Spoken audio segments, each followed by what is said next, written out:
श्रीमद कुंज विहारणे नमः। श्री स्वामी हरिदास विजय तेतराम।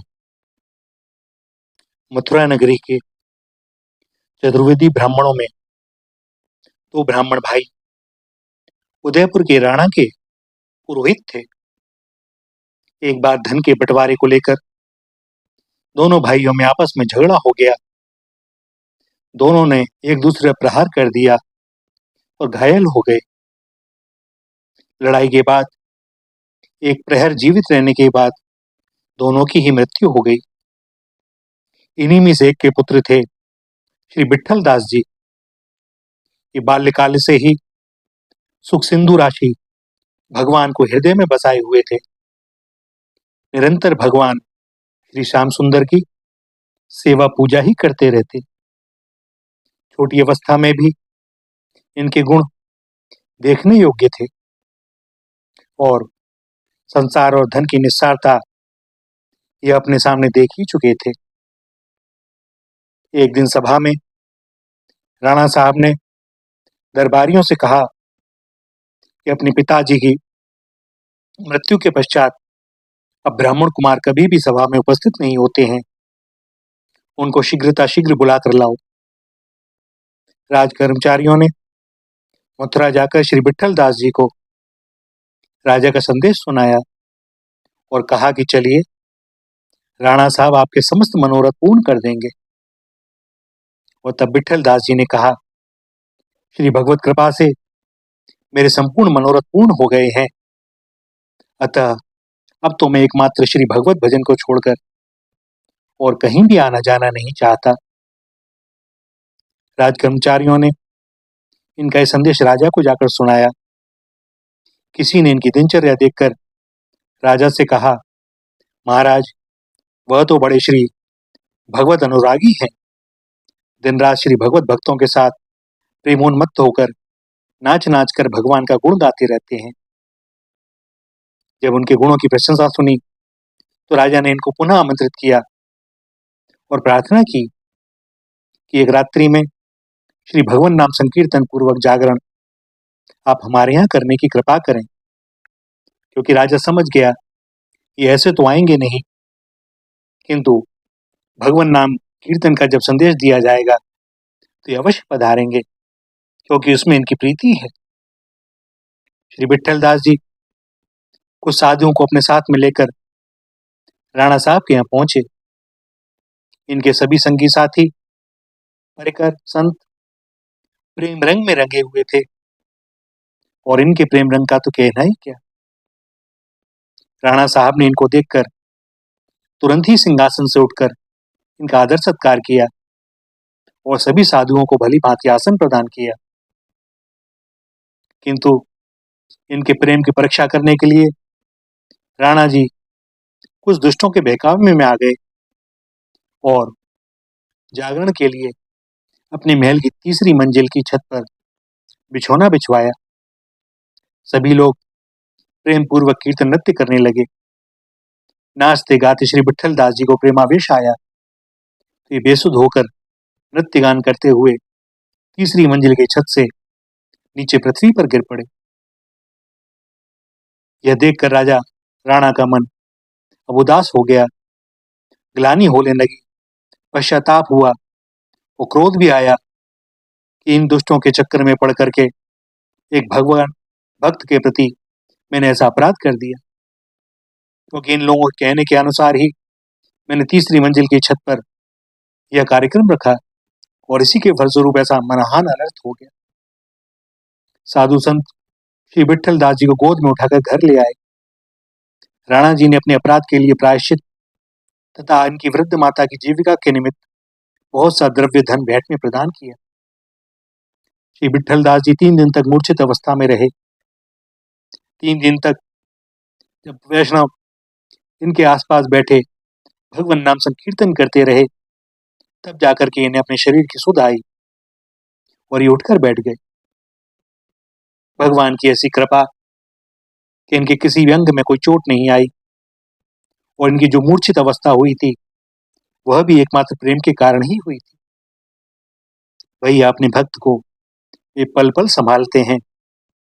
हमारे देखने में हमें कुछ और प्रतीत होता है, किंतु वास्तव में भक्त और भगवान के मध्य कोई और ही लीला चल रही होती है, जिसे जब तक वे स्वयं ही न बतलावें तब तक जाना नहीं जा सकता। जानी हु सोई जाई देहु जनाई, और जानत तुम्हें तुम्हें हुई जाए। श्री विट्ठल दास जी की मूर्छित अवस्था समाप्त हो जाने पर जब वे उठे तो इनकी माता ने इन्हें सारा वृत्तांत बतलाया, और उसे सुनकर इनको बड़ा कष्ट हुआ। जगत की असारता एवं श्री हरि भजन की सारूपता का विचार कर ये रात्रि में ही घर से निकल पड़े। घूमते फिरते छठीकरा ग्राम में आकर श्री गरुण गोविंद भगवान की सेवा पूजा करने लगे। भगवान श्री गरुण गोविंद जी की छवि का अवलोकन कर हृदय में मग्न रहते। राणा साहब के कर्मचारियों के ढूंढने पर भी ये जब ना मिले तो हार कर वे भी थकार के बैठ गए। किंतु इनकी माता और पत्नी खोजते खोजते छठीकरा में श्री गरुण गोविंद जी के मंदिर पर आई और इन्हें देखकर उच्च स्वर से क्रंदन करने लगी और घर वापस चलने का आग्रह करने लगी। परंतु अभी इन दोनों से एक शब्द भी नहीं बोल रहे और अपने नित्य नियम में लगे रहे, क्योंकि इन्हें बड़ा भारी दुख था, हृदय में शोक था। एक तो राजा का सद्भाव और दूसरे मां की स्वार्थपरता। घर में पुत्र का मृत प्राय शरीर पड़ा हुआ था और माता राणा से भेंट लेकर संतोष कर लेती है। भला यह बात कैसे सही जा सकती है? जब ये कुछ ना बोले तो अंत में विवश होकर इनकी माता और पत्नी इनके पास ही वहीं रहने लगे और इन्होंने कुछ बोला भी नहीं उनसे कि रहो या ना रहो। श्री नंद बाबा ने जहां पर अपने लाला श्री कृष्ण कन्हैया का छठी महोत्सव मनाया था, भैया उसी स्थान का नाम छठीकरा पड़ा। यहीं पर श्री गरुण गोविंद भगवान का मंदिर है। वर्णन आता है कि प्रारंभ से ही श्री कृष्ण की पूतना वध, शकट भंग, तृणावत वध, यमलार्जुन उद्धार, वत्सासुर, बकासुर आदि का संहार, ऐसी चमत्कारपूर्ण लीलाओं को देखकर बहुत से ग्वाल बाल सखा श्री कृष्ण को भगवान का अवतार कहने लगे। तब कुछ भोले वाले सखाओं ने आपत्ति की कि भगवान के तो 4 भुजाएं हैं, वे गरुड़ पर आरूढ़ होकर चलते हैं, परंतु अपने कन्हैया के तो 2 ही भुजाएं हैं और इसकी सवारी गरुड़ भी नहीं है, तब ये भगवान कैसे हो सकते हैं?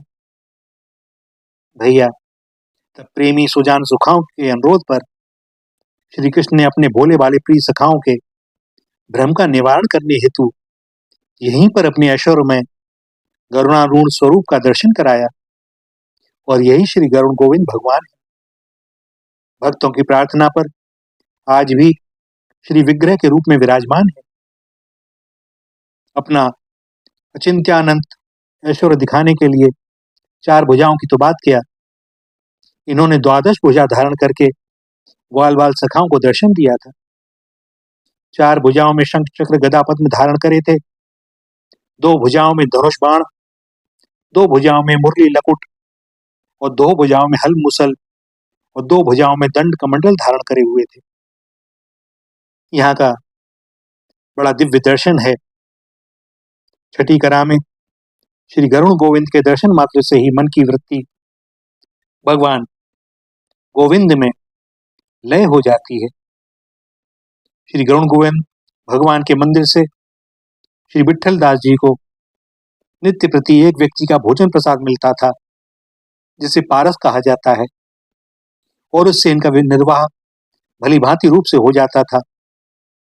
किंतु जब से इनकी मां और पत्नी आ गई, अब तो एक ही पारस में 3 व्यक्ति प्रसाद पाने वाले हो गए।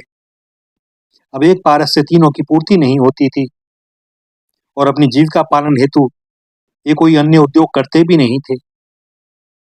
केवल प्राण रक्षा के लिए अल्प प्रसाद ग्रहण कर लेते और शेष प्रसाद अपनी माता एवं पत्नी को दे दिया करते। फलस्वरूप श्री विट्ठल दास जी का शरीर नित्य प्रति क्षीण दुर्बल होने लगा, और इस क्षीणता का भजन पर भी कृपा पड़ा। कहते हैं ना, भूखे भजन ना होए गोपाला। शारीरिक कृष्णता के साथ जब भजन भाव में कृष्णता होने लगी तो इन्हें चिंता हुई, स्वयं भूखे रह जाएं इसका इन्हें कोई कष्ट नहीं था, किंतु माता और पत्नी को पूर्ण भोजन प्रसाद न मिलने के कारण इनका ध्यान उनमें लग ही जाता।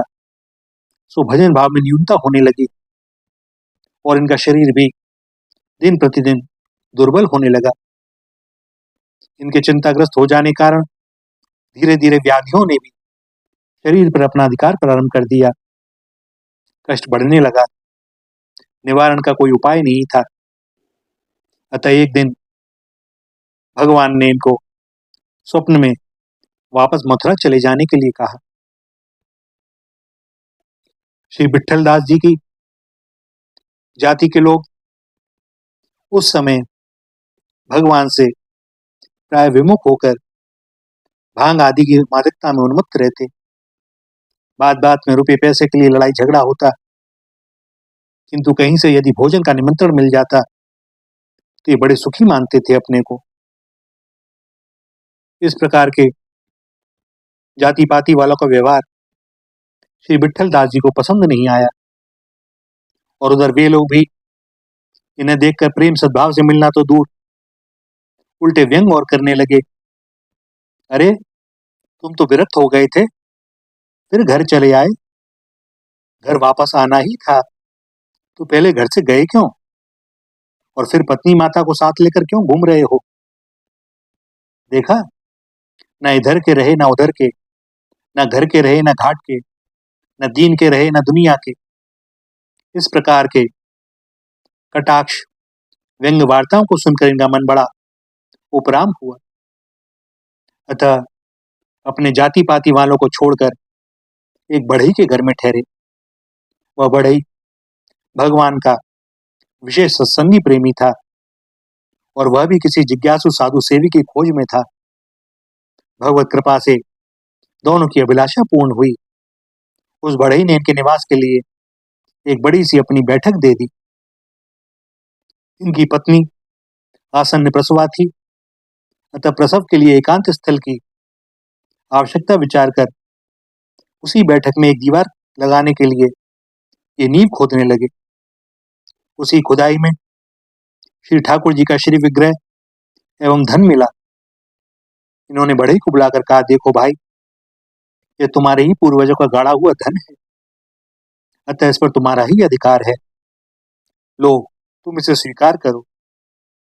बढ़ई बोला, महाराज, यदि मेरे ही भाग्य में होता तो यह पहले ही मुझको मिल गया होता। यह तो आपके ही भाग्य से मिला है, अतः आप ही से शहर स्वीकार करें। भैया, दोनों ही धन लेने के इच्छुक नहीं थे। अंत में पंचायत बुलवाई गई। गांव के योग्य विचारवान पंचों ने अंतिम निर्णय दिया कि एकमात्र धन ही नहीं है, धन के साथ में श्री ठाकुर जी का श्री विग्रह भी है। इसका अर्थ यह है कि यह धन भी श्री ठाकुर जी की सेवा के निमित्त सुरक्षित रखा गया था। सो इसका वास्तविक अधिकारी वही है जो श्री ठाकुर जी की सेवा करेगा। तब बढ़ई ने कहा, पंचो, यदि ऐसी बात है तो यह धन और श्री ठाकुर जी का श्री विग्रह इन्हीं को मिलना चाहिए, क्योंकि श्री ठाकुर जी की सेवा पूजा ये अच्छी प्रकार से कर सकते हैं। मैं अशिक्षित गंवार ठाकुर की सेवा पूजा क्या जानूं। पंचों ने सर्वसम्मति से वह धन एवं श्री ठाकुर जी का श्री विग्रह श्री विट्ठल दास जी को सेवा के लिए दे दिया। अब श्री विट्ठल दास जी सदा भगवान की ही सेवा पूजा में लगे रहते, इसके अतिरिक्त और कोई दूसरा कार्य नहीं। धीरे धीरे इनकी भक्ति की कीर्ति चारों ओर फैलने लगी। बहुत से लोग प्रेम पूर्वक आकर इनके शिष्य बन गए। इनके यहाँ उत्सव के समय पर रसिक जनों तथा गुड़ी गायक जनों का बहुत बड़ा समाज एकत्रित होता। वो चारों ओर से उमड़ते हुए भक्तजन इस तरह से इनके यहाँ आते जैसे चारों ओर से उमड़ती हुई नदियां सागर से मिलने जाती हैं। एक बार ऐसे ही समाज के अवसर पर गुड़ीजनों ने बधाई के विविध पद गाए।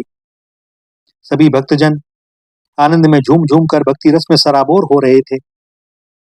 इसी बीच वहां रूप, गुण, धन से जटित एक नटी आई और भगवान के समक्ष नृत्य गान करने लगी।